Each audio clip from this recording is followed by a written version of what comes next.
The moon hung like a sliver of ice above our village as I approached the weathered gate of my father's compound.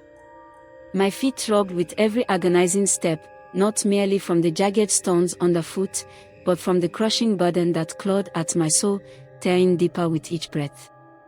In my left arm, I cradled my 3-year-old son, his small body finally limp in exhausted sleep, his innocent face a stark contrast to the chaos of shouts that had ravaged our world mere hours earlier.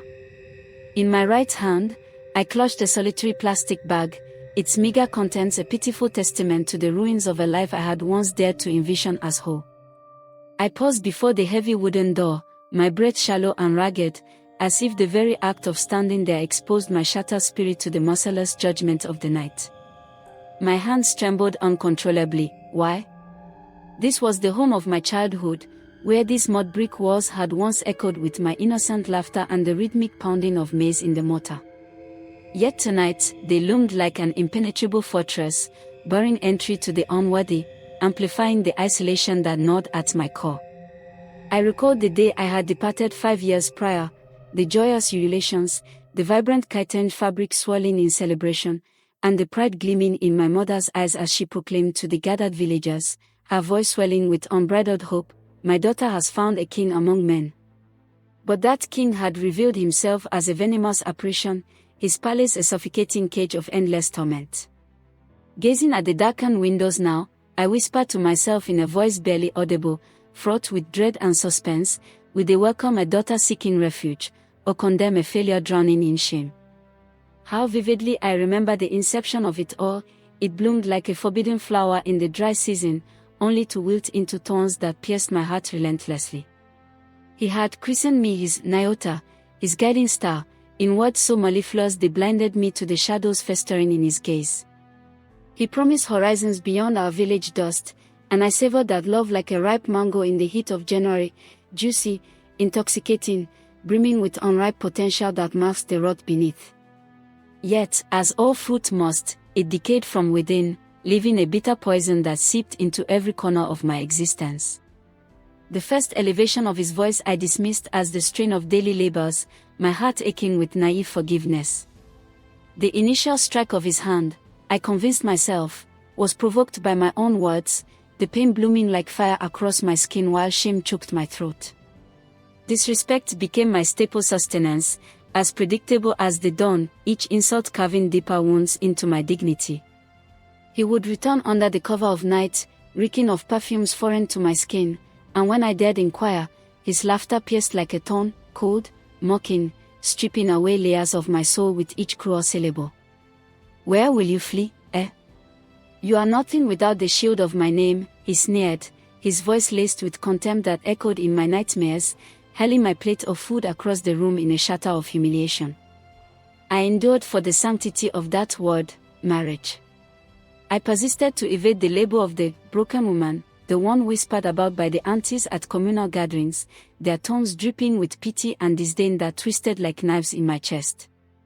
But when his glacial stare fell upon our son, the same unyielding eyes that had frozen my spirit, I knew the precipice had been reached, the terror of his potential violence toward our child igniting a firestorm of despair within me. I faced the choice: remain a dutiful wife, entombed in silence, my body and spirit battered into oblivion, or emerge as a disgraced survivor, clinging desperately to the fragments of life.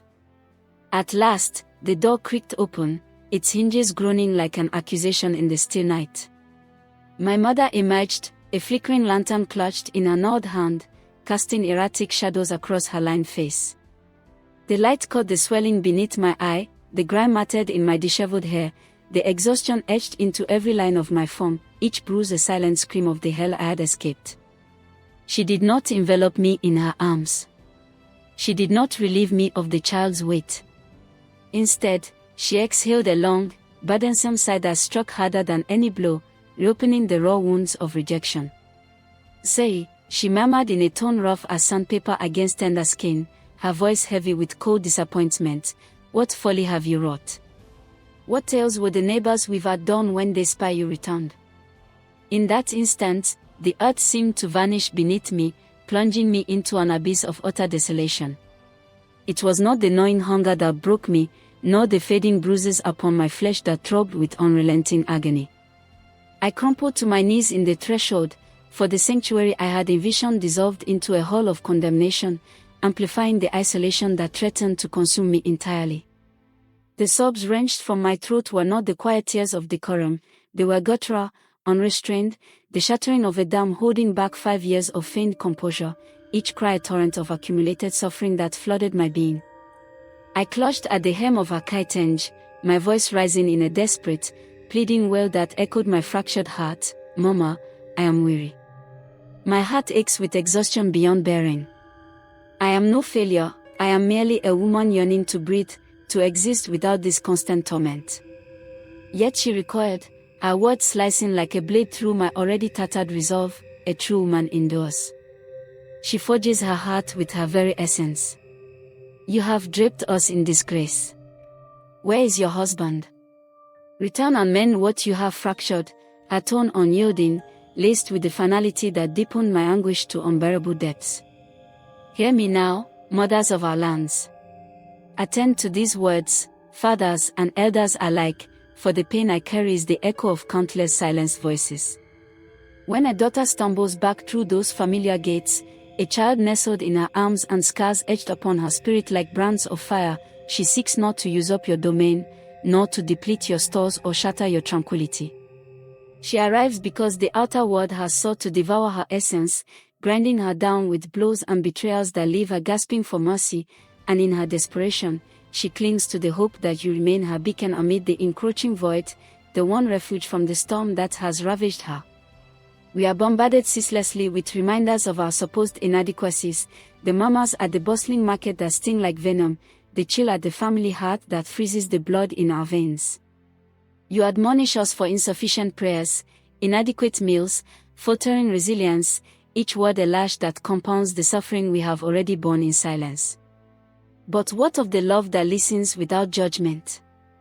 The love that affirms, in a voice soft with compassion, you remain my child, and your word endures, offering a balm to the wounds that bleed invisibly.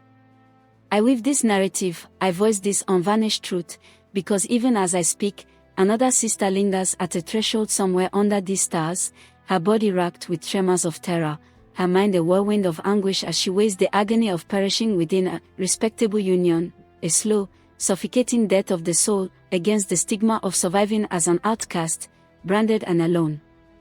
To my sisters enduring in silence, you are not diminished for selecting serenity over gradual annihilation. In choosing life, you reclaim the strength that adversity sought to steal, emerging from the ashes with a resilience forged in fire. To our kin, transform into havens of restoration.